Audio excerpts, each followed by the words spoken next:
Hello, मैं अशोक कुमार। काफ़ी सालों से मैं बच्चों पर रिसर्च कर रहा था और मैंने देखा कि उसमें एक बहुत बड़ा प्रॉब्लम है जो कोरोना से भी बिग प्रॉब्लम कह सकते हैं। ये प्रॉब्लम इतना बड़ा है कि 10% स्टूडेंट जो होते हैं उसको हम चाहे कितना भी एफर्ट लगाते हैं, हम लगाते ही हैं। बड़े स्कूल दिए, बड़े कोचिंग दिए, बड़े ट्यूशन दिए, बट वो बच्चा बहुत ख़राब कर रहा है, यानी वो अच्छा नहीं कर रहा है। हम हमेशा पड़ोस से कंपैरिजन करते हैं कि तुमको ये दिया वो दिया, लेकिन तुमने कुछ किया नहीं। तो ऐसे बच्चे का फ्यूचर चेंज करने के लिए हम क्या कर रहे हैं, हम उसके कारण पर जाएंगे कि उसके पास ऐसा प्रॉब्लम क्यों है। तो हो सकता है कि हम उसको कुछ दिनों में सॉर्ट आउट कर दें या वो बच्चा ठीक हो जाए, नॉर्मल हो जाए, वो फिर आके फ्यूचर में अच्छा करे। तो आज अगर ठीक से ये अगर वीडियो सुन लिए, अगर इम्प्लीमेंट कर पाए, तो हो सकता है कि आपका बच्चा एक ऐसा स्टूडेंट बने जो आप सोच रहे हैं। आप चाह रहे हैं कि ऐसे मुकाम पर पहुँचे जो हमारा बच्चा जहाँ पर जो भी गोल आप सेट कर रहे हैं, हो सकता है कि आपका बच्चा वहाँ पर पहुँच जाए। ये हमारा पूरा विश्वास है। और इस वीडियो के लिए हम एक एक टॉपिक पर, हम एक एक प्रॉब्लम पर बात करेंगे जो हमने अपने लाइफ में देखा और स्टडी किया है। पहला जो बच्चे में डिसेबिलिटी है, इंटेलेक्चुअल डिसेबिलिटी का बात करेंगे। Intellectual disability means below average child. ये चाइल्ड, कई सारे चाइल्ड आप देखे होंगे कि वो देर से बोलना स्टार्ट करता है, देर से सब कुछ करता है। कई सारे बच्चों को देखेंगे कि वो 10 साल का है लेकिन 2 का प्रॉब्लम ठीक से सॉल्व नहीं कर पाता है या 3 का प्रॉब्लम सॉल्व करता है, लेकिन वो अगर 5 क्लास का है तो 5 क्लास का प्रॉब्लम वो सॉल्व नहीं करता, यानी अपने जो एज ग्रुप के बच्चे हैं उससे बिलो है, यानी उसका मेंटल जो है वो ज़्यादा डेवलप नहीं हुआ, यानी उनकी आईक्यू कम है। तो ये आईक्यू जो कम है, इसके लिए जो हम देखते हैं कि वो जो बच्चे हैं, जैसे एक अल्बर्ट आइंस्टीन का एग्जांपल लेते हैं, तो अल्बर्ट आइंस्टीन जो है एक ऐसा ही बच्चा था जो वो बेसिक मैथ भी उनका ख़राब था, स्कूल में वो अच्छा नहीं कर रहे थे। और भी स्कूल में कई तरह के चीज़ें था जो वो ठीक नहीं कर पा रहा था, फिर भी उनको देखे कि वो बहुत बड़े साइंटिस्ट बने। तो इस तरह अगर हम बच्चे को देखें तो हो सकता है कि अभी स्लो हो और कुछ उसके साइकोलॉजिस्ट या किसी से मिलके अगर उस पर ध्यान दे या खुद भी अगर उसको कुछ एक्सरसाइज वगैरह करवाए, धीरे धीरे उसको पढ़ाए, शुरू में थोड़ा कम कम पढ़ाए, धीरे धीरे अब उसको वो ठीक हो जाएगा और वो बहुत अच्छा कर सकता है। लेकिन हम क्या करते हैं कि ज़्यादा प्रेशर लेते हैं, उसको ज़्यादा अच्छे टीचर देते हैं, ज़्यादा स्कूल देते हैं जो बहुत ज़्यादा प्रेशर एक्सर्ट करता है, और वो बच्चे जो अच्छा करने वाला भी है वो भी बहुत ख़राब करता है।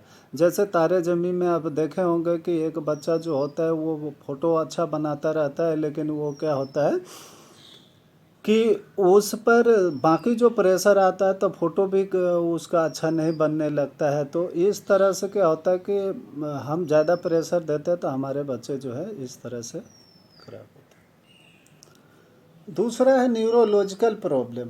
न्यूरोलॉजिकल प्रॉब्लम में हमारा जो हेयरिंग का बच्चे में हेयरिंग का प्रॉब्लम होता है, आई का प्रॉब्लम होता है जो आँख से कम दिखता है, या जो हकलाता है बच्चे, वो ऐसे बच्चे जो होते हैं, जैसे स्टीफन विलियम हॉकी का बात करें तो विलियम हॉकी जो थे वो बहुत बड़े साइंटिस्ट है, लेकिन उनका क्या है कि न्यूरोलॉजिकल प्रॉब्लम है। तो बच्चे में न्यूरोलॉजिकल प्रॉब्लम भी देखने को मिलता है, जो उसके मेंटल ठीक नहीं है, उसको कहीं ना कहीं कोई हार्मोन से या कुछ खाने पीने की कमी की वजह से उसमें प्रॉब्लम्स है। वो ठीक से बच्चा जो है अपना जो है उसका काम नहीं कर रहा है। हो सकता है कि बच्चे का आँख में प्रॉब्लम हो तो उसको कुछ आँख का ट्रीटमेंट हो जाए, या चश्मा लगा दे, या हेयरिंग प्रॉब्लम है उसको ठीक कर दे, तो वो बच्चा फिर आगे जाके अच्छा करने लगता है। तो हमें उसके इस प्रॉब्लम पर, न्यूरोलॉजिकल प्रॉब्लम पर भी हम ध्यान देंगे तो भी काफ़ी अच्छा हो। कई सारे बच्चे में ऐसे प्रॉब्लम है तो वो भी अच्छा हो जाएगा। थर्ड है स्पेशल लर्निंग डिसेबिलिटी, यानी बहुत सारे बच्चे जो होते हैं वो काफ़ी अच्छा करता रहता है, मैथ में काफ़ी अच्छा करता है, कई सारे बच्चे लैंग्वेज में अच्छा करता है, वो अलग अलग फील्ड में वो काफ़ी अच्छे करते रहते हैं, लेकिन किसी एक पार्टिकुलर फील्ड में वो बच्चा खराब होता है। यानी उससे अगर रीडिंग करवा लो तो रीडिंग में ख़राब होता है, या राइटिंग करवाते हैं हम तो उसमें कई सारे बच्चों में देखा जाता है कि वो राइटिंग में उसको प्रॉब्लम है। इनफैक्ट वो एक ही वर्ड्स अगर 3-4 बार लिखता है तो चारों बार अलग अलग स्पेलिंग लिखता है, यानी उसको उसको स्पेलिंग में प्रॉब्लम है। या कई सारे बच्चे के हिंदी में प्रॉब्लम होता है, जो बड़ी ऊ की मात्रा, छोटी ऊ की मात्रा, या आकार ईकार, ये उसे ठीक से समझ में नहीं आता है, और वो हर्ष दीर्घी इसमें वो गलती करता रहता है।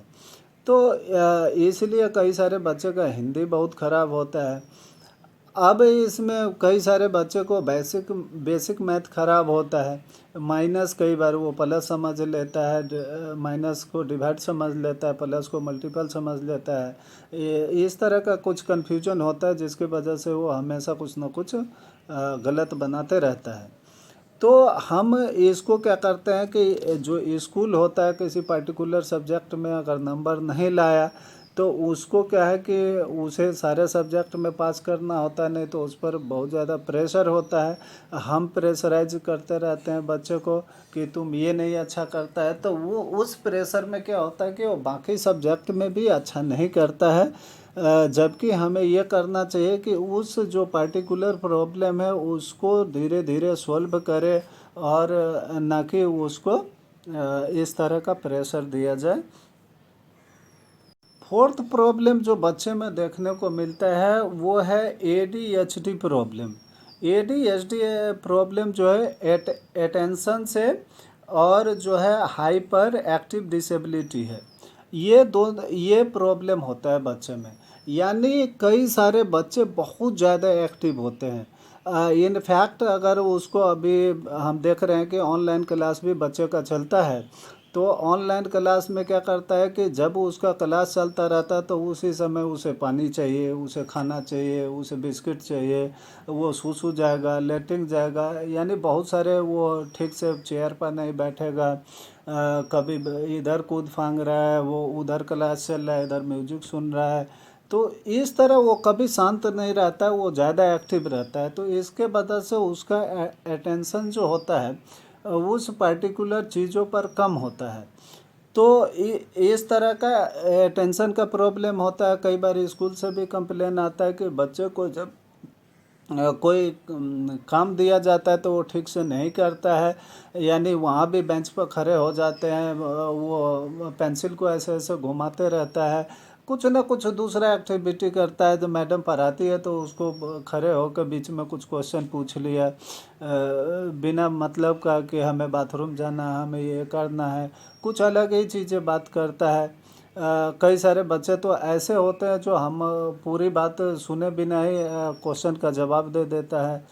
तो इसमें क्या होता है कि या मम्मी पापा कई बार फ़ोन पर बात कर रहे हैं तो वो बीच में कई सारे क्वेश्चन पूछते रहते हैं, वो उसका अपने पेल का इंतज़ार नहीं करता, अपनी बारी का, उसे पैसेंस ही नहीं होता।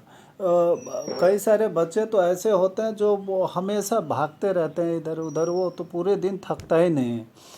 तो ऐसे बच्चे को भी हम अगर छोटा छोटा टॉपिक दें पढ़ने के लिए, और छोटी छोटी समझाए, धीरे धीरे वो उसको उसकी एबिलिटी बढ़ाते जाए, तो ये प्रॉब्लम भी सॉल्व हो सकता है। और इसमें कई सारे जो भी हम प्रॉब्लम से पीछे बात किए हैं, तो सबके लिए मेडिसिन भी आता है, लेकिन मेडिसिन से क्या होता है कि टेम्परोरी तो सॉल्व हो जाता है, लेकिन उसके साइड इफ़ेक्ट बहुत होते हैं। ये बाद में वो और भी ज़्यादा प्रॉब्लम क्रिएट करता है। तो हम इससे अच्छा ये होता है कि हम कुछ एक्सरसाइज होते हैं जो साइकोलॉजिस्ट से मिलके या हम नेट के थ्रू भी ये सर्च करके बच्चे पर इम्प्लीमेंट कर सकते हैं और बच्चे को हम अच्छा बना सकते हैं। काफ़ी अब इतने प्रॉब्लम होते हुए भी अगर आप देखेंगे तो दुनिया में बहुत सारे लोग मिलेंगे जो ये सारे प्रॉब्लम था, लेकिन आज के डेट में वो खास है, स्पेशल है, वो किसी अपने में मास्टर है। लास्ट और आखिरी इशू बच्चे में देखने को मिलता है, वो है इमोशनल इशू। यानी बच्चे बहुत ज़्यादा इमोशनल होते हैं। इसका जो भी कारण है, या हमारे घर में बहुत ज़्यादा झगड़ा कर रहे हैं वाइफ हस्बैंड में, या घर में भाई बहन में झगड़ा होता है, या पड़ोसी से झगड़ा होता है, इसके वजह से उस बच्चे में फेयरनेस बैठ जाता है अंदर में, और वो काफ़ी इमोशनल होता है। इसके वजह से क्या होता है कि उसके पढ़ाई पर भी काफ़ी इम्पैक्ट पड़ता है। वो ठीक से वो पढ़ाई नहीं कर पाता, ज़्यादा वो इमोशनल हो जाता है, या उसको डर बैठा रहता है, कहीं ना कहीं वो इसकी वजह से वो अच्छा नहीं करता है। वो हमेशा डर लगा रहता है कि पता नहीं एग्ज़ाम में अच्छा होगा कि नहीं होगा, क्या होगा, हम अच्छा कर पाएंगे कि नहीं कर पाएंगे। तो उससे क्या होता है कि इनफेरिटी उसके अंदर बैठ जाता है। हम अगर इस पर भी ध्यान दें तो हम बच्चे को उसके साथ अगर बैठे शेयर करें तो हम उसका इस प्रॉब्लम को भी आसानी से सॉल्व कर सकते हैं और हमारे बच्चे अच्छे कर सकते हैं। तो हम पेरेंट्स से रिक्वेस्ट है कि ये वीडियो ज़्यादा से ज़्यादा देखें, दूसरे को शेयर करें, और सबको ये जो 10% बच्चे हैं, इस 10% को भी अच्छे बच्चे में इसको बिलो एवरेज ना रहने दें। ये जैसे नॉर्मल बच्चे की तरह हम इसको ट्रीट नहीं करके, स्पेशल ट्रीट करके हम इस बच्चे को स्पेशल बनाएं।